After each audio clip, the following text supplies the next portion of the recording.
podcast. Today we are going to be talking about the systematic approach to strength training or lack thereof. We've had a couple suggestions since our last cast. One, we turned this into more of a Howard Stern setting with some dim lighting and some robotic spanking machines. Chicks breaking watermelons with their legs. I'm not quite sure about any of that. I'm sold on all of it. Well, what's in the budget is the question. First of all, I just clicked this pen, and I'm trying really hard to not unclick it. Just go ahead and let it go. All right, now stop. We do not have the Howard Stern budget, but that doesn't mean we couldn't produce something of similar quality with just lower quality human beings. It might get pretty grimy in here. But anyway, this is a semi-family show, so we won't go down that path. We are explicit on iTunes, though, because you do drop a curse word from time to time. Yeah. We drop a curse word It pains my mother, and I think she's finally gotten past it, and she is one of our most loyal 300 listeners. So, Mom, this might be the episode where you finally bow out and just accept that your little boy is not the angel you thought he was. Yeah. Is that when we bring the girls in the room with the watermelons? Just to snap them in half? It's gross. All right, so all the rage on Instagram, Dan. We're getting ready to talk about we are getting ready to talk about Instagram and the rage things, right? So basically, what we want to do is we want to talk about like a systematic approach to getting stronger. And there's linear periodization, which has kind of fallen by the wayside in terms of popularity, and now there's things that are more sexy, undulating periodization, block periodization. Conjugate, right? We have all the systems that are out there, and kind of what's happening is it has become real easy to get the answer to any problem you have, right? So if you're like, oh, I just want to get stronger, what do I do? You hop on Instagram, YouTube, Facebook, T-Nation, you Google it, and what pops up? Oh, this program says if I squat every day, I'm going to get super strong, and people just start doing it with no real basis or foundation for what it's going to do to their body or maybe the possible benefits. Maybe that works well for them. Maybe it actually doesn't. And where this is coming from is I had a 6-year experiment, okay, from 7th grade all the way through high school, where my middle school, high school strength and conditioning coach at Plainfield Community Schools, home of the Fighting Quakers. Go Quakers. And just, they're fighting Quakers. I want to make that clear. And we ran a linear periodization. And we did cleans, no jerks, squats, bench presses. We did shoulder press as well, but we never just deadlifted. That was not something we ever did. Not an exercise. And we didn't snatch. That scenario. Yeah, exactly. No, so mine was much the same, where it was like we did what we called bigger, faster, stronger, I guess, back in the day, which was, like all experiments, like there's some you do where you're like, that wasn't good.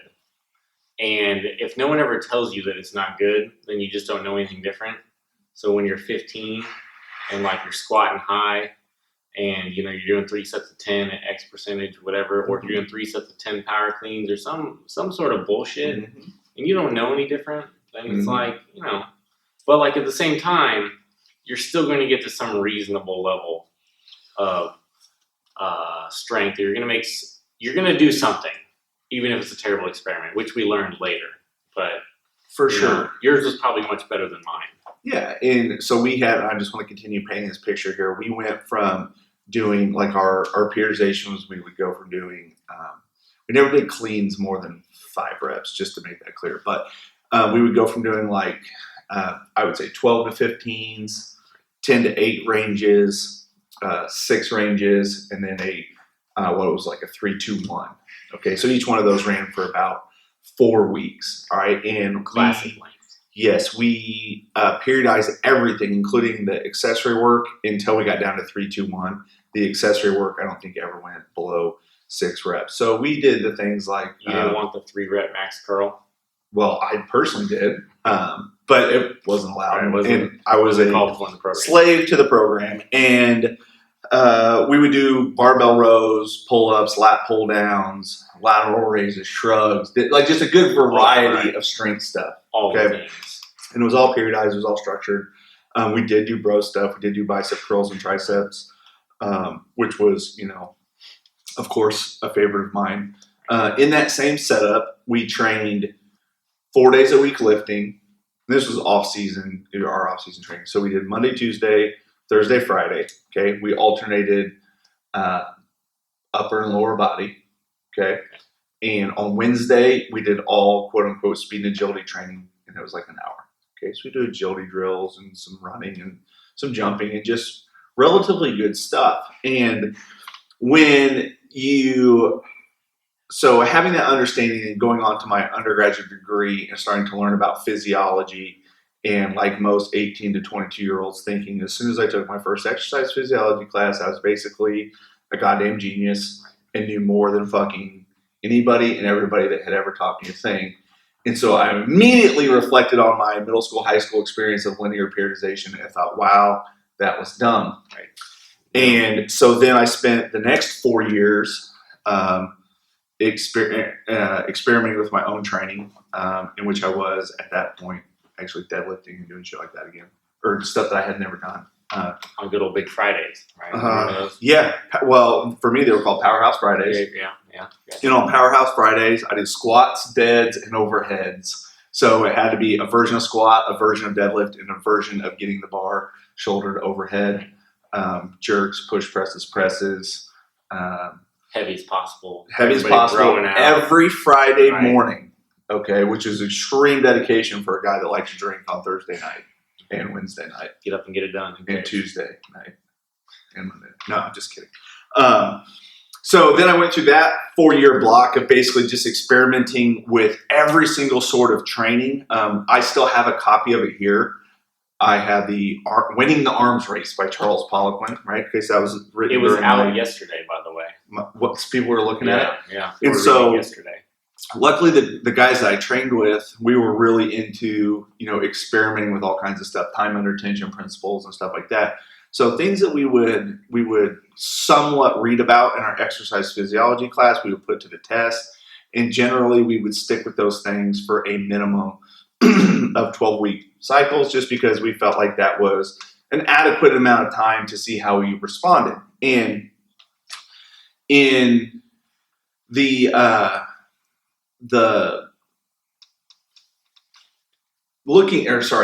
long pause. We need an editor.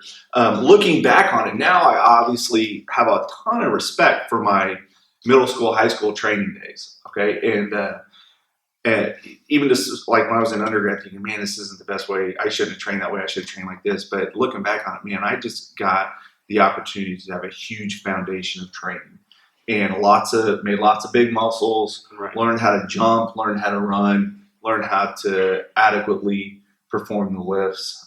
It set the foundation for my huge raw bench that we all talk about. Right. Still, it's legendary. Right. 405. Even, that might be a world record. Which is a great thing, and you learned a lot of things to do, but also probably some things that you would not do or things that you would change. Correct. Which is similar to mine, where mine was probably I learned more of the things that I shouldn't do. Correct. More but I also learned some things that I should do. Correct. Right. So there are some positives, there are some negatives. It's like, hey, you shouldn't squat high anymore. You should squat to death, blah, blah, blah. You shouldn't do power cleans for sets of 10. Yeah. It's just not a good idea. But, what that feels like, and you know how dumb of an idea it is after you've done it. Sure. Right? So, for me in college, I didn't do quite the bro lifting that you did. For rowing, we had a program, we had a structure.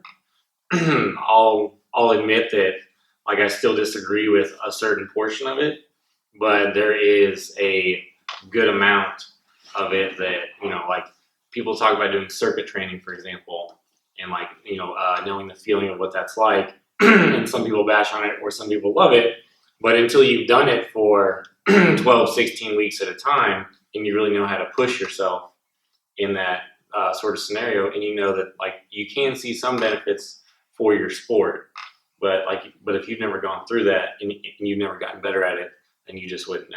For sure. It's huge. We gotta get you a cough button. That's what that's the next like level. the cough button. Yeah, Like it only happens every now and again. That's the next level pro thing. I don't know. Maybe if we get a sponsor for some throat. Oh, did I forget to read our sponsors? You actually did. You have the scripted commercial out I there? still don't because I'm a bum. Can we take fan requests for that, for the scripted commercial? No. Fan requests. I'm way too much of a control freak. Scripted commercial. But thank you to Nike Weightlifting for supporting us as always, even though we forgot to mention at the very beginning. But Travis and Danny at Athlete Performance Solutions. You can Google that, and I'm sure you'll find Nike Weightlifting and all the good stuff they have. Buy some good stuff. Absolutely. Tell them the Dan sent you.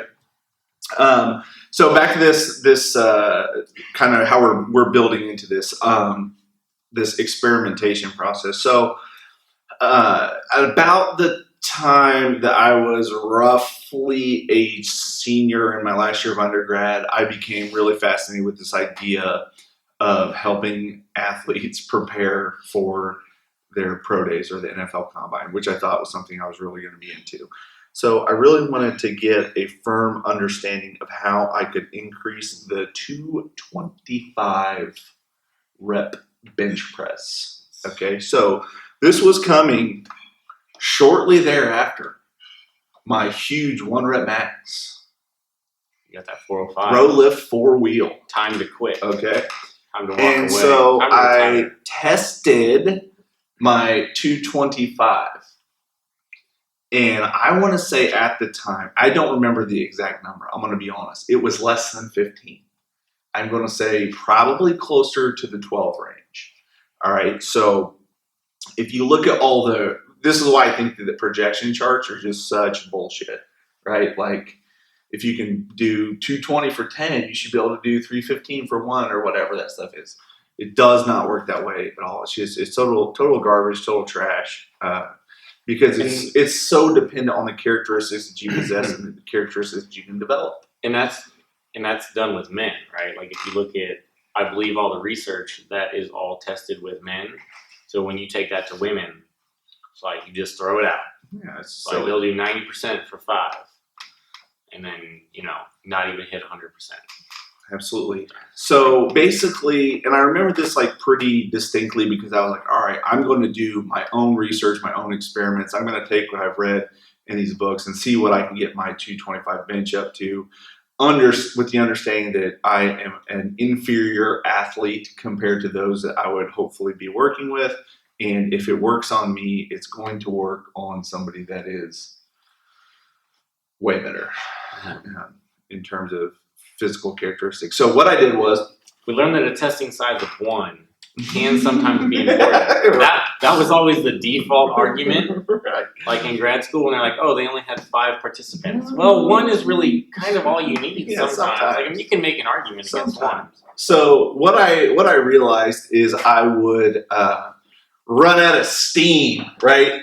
Doing my rep test, right? So I could bench 225 12 times, but the stimulus would elicit such a response because it was high reps that my heart rate would be like, 200 or whatever, near maximal. So I realized that I needed to develop a level of conditioning.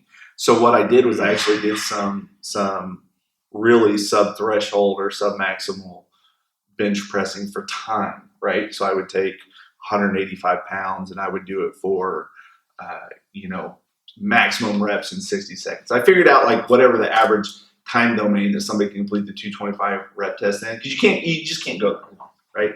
Did you do that on YouTube? I mean, like, what was the research? No, hell, this was before YouTube. Yeah, right. I mean, this was not 2003. Yeah, right. Well, you have to understand that my dad, pretty much. He only let me watch ESPN, not because he was telling me that I had to, but as the man of the house, your job is to control the temperature of the room, have a dedicated sitting area, and control the remote. You do those 3 things, you do them well, and you're the man of the house. Okay, there's a sleeve in the sitting area where you can put the remote. Right, so you've already won. Your ass groove is worn into that chair. So basically, I always watched the combine on TV, looked at the results, studied all the training. I do think around, now I'm really going to confuse myself with dates. I do remember some point watching, it would have been after this point, but watching Brian Cushing prepare with Joe DeFranco on like a whole YouTube series. Yeah. That was after this fact. Those are So good videos, so I like it. yeah. And so basically what happened is I did this test, did this sub threshold training. I think I was still benching heavy like once a week, once every 10 days or something like that to try to maintain some level of maximum strength. I was not maintaining the ability to do 405 by any means. But anyway, at the end of this like 12-week cycle or something like that, I retested my 225, my all-time best 215-pound body weight. Drum roll, please. It probably doesn't even register on the punter scale at the NFL Combine, but I did 21 reps. Granted, that's not a oh wow shit number, but it's a significant improvement from the 12 or 15 that I had pre-test, right? And You've so seen some gains. yeah, and back then I really didn't even have the total understanding I have of how you can develop some mitochondrial density and things like that that allow you to produce energy longer for more sustainable subthreshold events, such as that test. So my point that I'm getting to with all this is you have to read a lot of stuff in the books, and then you also have to push forward with experimenting and trying your training methods. And what we have now is we are in the Instagram age, which we talked about a little bit in some of the previous podcasts, in where you can get the answers really quick and really easy, and it's just an answer to your question. But like if you, it may not be what you need. And so now we're into the point of how's that coach or the coach now you need a coach to work with, hands-on, in the flesh, in the face, or remotely or whatever, that is acting as a guide as you experiment with your own training.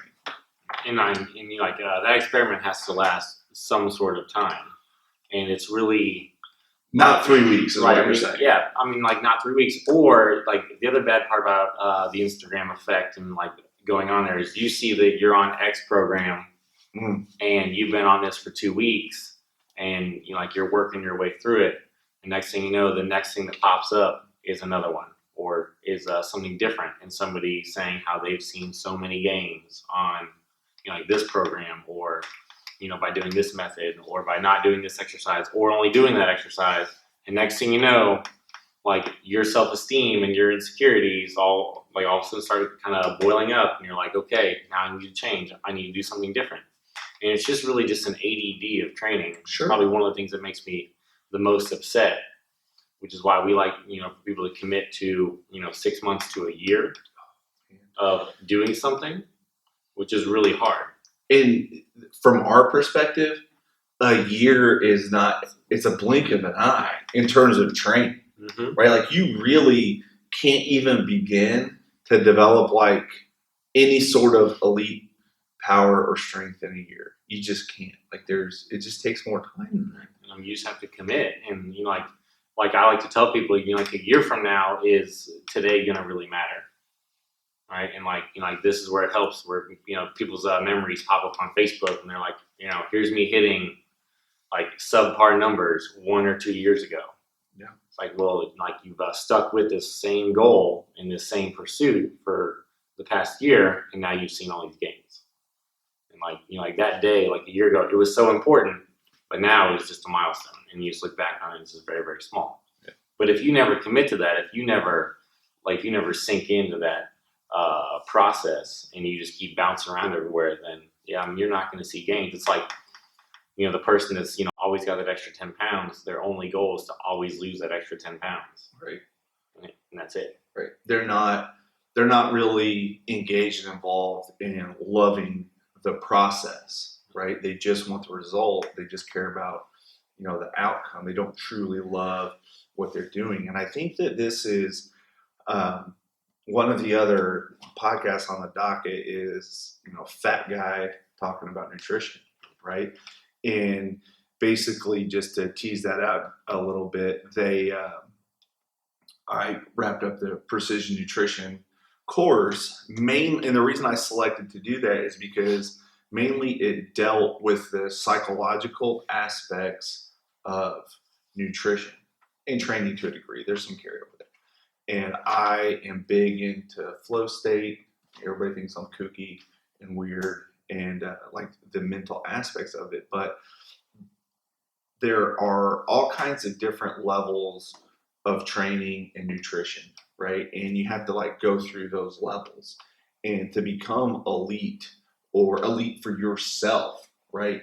There has got to be some enjoyment of the process and the ability to stick through the parts that aren't fun.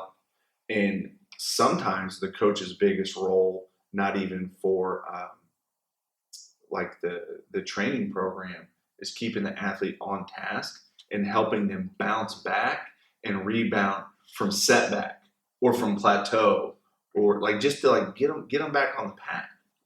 Right. And I mean, I had that the other day with an athlete that came in and she said, "Oh, I've gained 10 pounds." And this is the first time we've had any sort of or the first time she's had any setbacks since she started here. It was well, what do you? She's like, are you mad? It's like, no. Like, you just need to get back on track. Obviously, she like went off. She hit a lapse, and that's fine. But like, if you like have one tire slashed, right? Like, you're not going to slash the other three, right? You're just going to repair that one, which is a famous quote from my boy Jordan Syatt. Sure. Like I haven't heard anybody else say it, so I'm gonna give him credit. Which is a great quote. That is the first one I've heard of. Yeah, I mean, like if like there's no reason to just keep going down the hole if you don't have to. So you just get back on it. You change your frame of thinking, and then you go after it. Sure. And I think one of the big things is people don't give themselves credit for those changes they've made. Well, yes, like we can provide a program, and programs are great, but it's really the habits and the psychology that they change that furthers their progress, right? So like they make the conscious decision to come in and train and complete all the program, like to work as hard as possible. And it's not a credit to the program because it's the best program ever. It's really a credit to them. 100%. And Right. that's where I feel like we've kind of gotten lost. And this is the same thing with nutrition. You could make this same conversation where whenever you change somebody's psychology, you keep the focus like in their realm and on them.